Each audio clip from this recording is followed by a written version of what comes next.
साध संगत जी, प्यार से कहना धन निरंकार जी। साध संगत जी, दासी आप लोगों के बीच बहुत ही प्यारी साखी लेकर आई है। महापुरुषों, आप लोग वीडियो को नहीं देखते हो, इसलिए वीडियो बनाने का मन नहीं करता है, तो बहुत ही प्यारी साखी है, सुनिएगा जरूर। तो चलिए शुरू करते हैं। यह बहुत समय पहले की बात है। उसे अपनी भक्ति पर पूरा विश्वास था।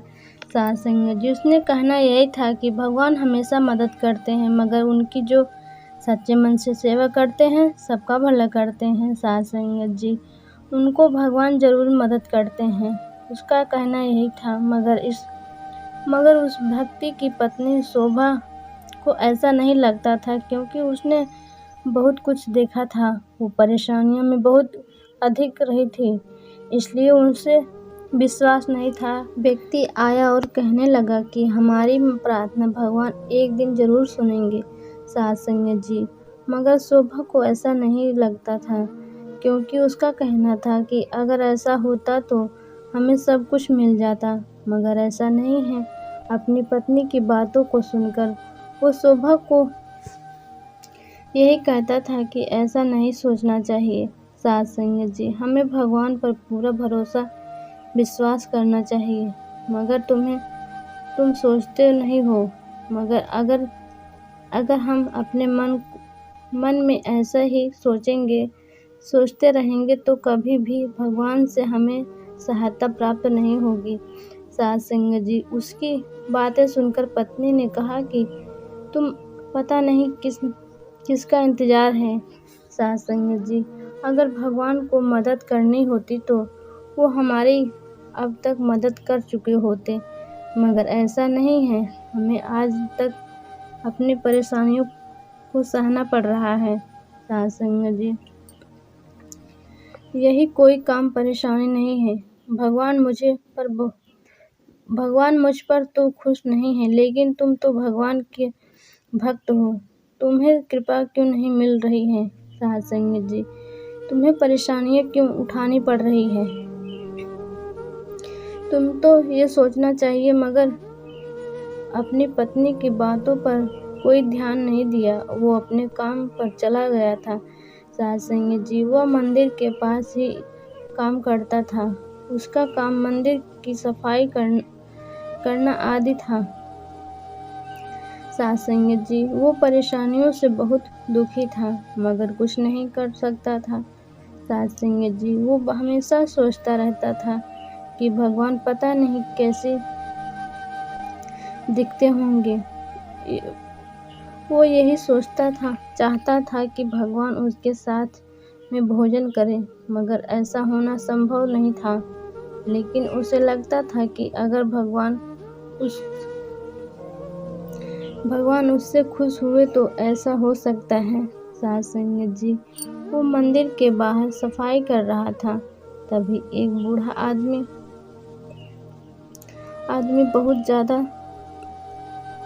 बहुत ज्यादा थक जाने के कारण ही मंदिर की सीढ़ियों पर बैठ गया था। उसको वहां पर बैठा देखकर वो आदमी उसके पास आया और पूछा कि आप बहुत ज्यादा परेशान दिखाई दे रहे हो। साध संगत जी, तभी वो आदमी बोला कि मैंने 2 दिन से कुछ नहीं खाया है। मुझे जगह बहुत ज्यादा कमजोरी आ गई है, इसलिए थक गया हूँ। साध संगत जी, वो आदमी कहने लगा कि ऐसा क्यों हुआ था? वो बूढ़ा आदमी कहने लगा कि मैं सबकी सेवा करके ही कुछ पैसे कमा लेता हूँ, लेकिन मेरी तबीयत ठीक नहीं रहती है, इसलिए मुझे कोई काम भी नहीं मिलता था।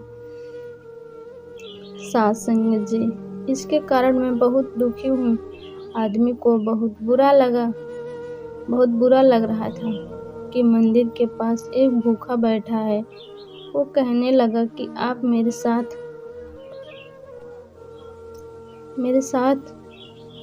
में चलिए, मैं आपके लिए कुछ खाने का प्रबंध करता हूँ।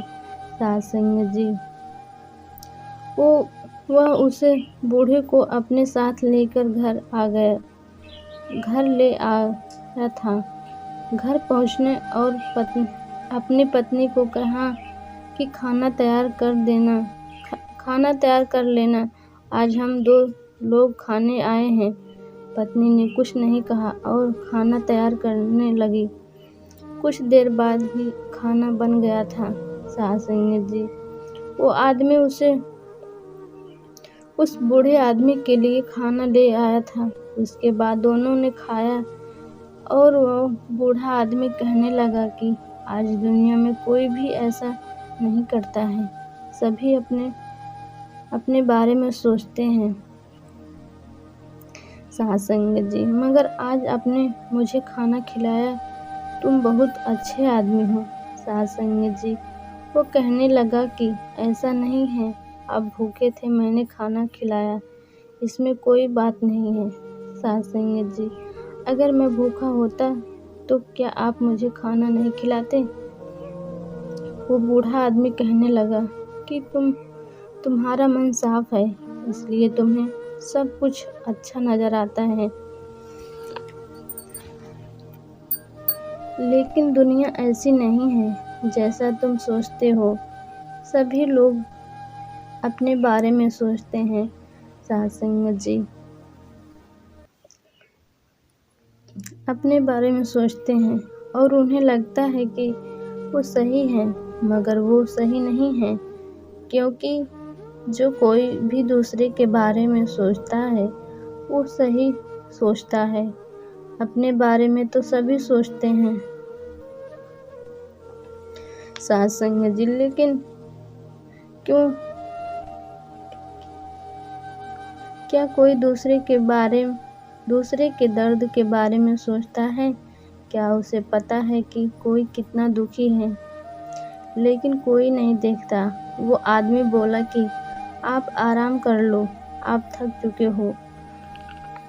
सासंग जी, वो बूढ़ा आराम करने लगा।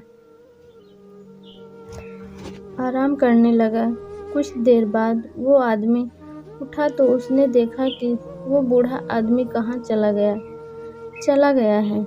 अपनी पत्नी से पूछा कि वो बूढ़ा आदमी कहाँ गया? सासंग जी, पत्नी ने कहा कि मैंने उसे जाते हुए नहीं देखा। पत्नी ने पूछा कि वो कौन था? उसने बताया कि मुझे आज वो मंदिर की सीढ़ियों पर बैठा हुआ मिला था। सासंग जी, पत्नी ने कहा कि तुम किसी को भी लेकर आ जाते हो, तुम्हें सोचना चाहिए कि हम उसे नहीं जानते हैं और तुम उसे लेकर आ गए थे।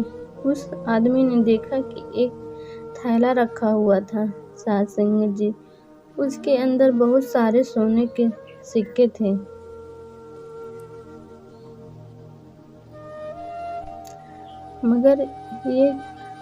मगर यह सिक्के किसके हो सकते हैं? सासंग जी, पत्नी ने कहा कि यह उस बूढ़े के हो सकते हैं। वो आदमी भी सोचने लगा कि वो कितने अमीर थे। सासंग जी, मगर वो मुझसे कुछ और ही कह रहे थे। सासंग जी, आदमी बोला कि हमें उनके ये सिक्के रख देने चाहिए, हो सकता है कि वो इसे लेने यहाँ पर आए। सासंग जी, ऐसा सोचकर रात को दोनों सो गए थे। उसके बाद उस आदमी को सपना आया कि मैं तुमसे मिलने आया था, तुम्हारे साथ भोजन भी किया, तुम परेशान थे, इसलिए मैंने कुछ सिक्के तुम्हारे लिए छोड़े थे। सासंग जी, इनकी ज़रूरत तुम्हें है, उनका इस्तेमाल कर लेना तभी सासंग जी, और उसकी आंखें खुलती हैं, वो अपनी पत्नी को सारी बातें कहता है। सासंग जी, पत्नी ने यह सब सुनती है और कहती है कि भगवान है और सबकी मदद करते हैं। मैं ऐसा नहीं सोचती थी, मगर मुझे अब यकीन हो गया है। सच्चे भक्त की बातें भगवान हमेशा सुनते हैं। साथ संगत जी जो सच्चे मन से पूजा सुमिरन करते हैं, भगवान उनकी मदद ज़रूर करते हैं, दातार उनकी मदद ज़रूर करते हैं।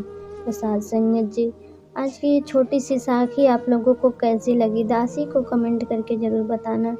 मिलते हैं नेक्स्ट वीडियो में, तब तक के लिए प्यार से कहना धन निरंकार जी।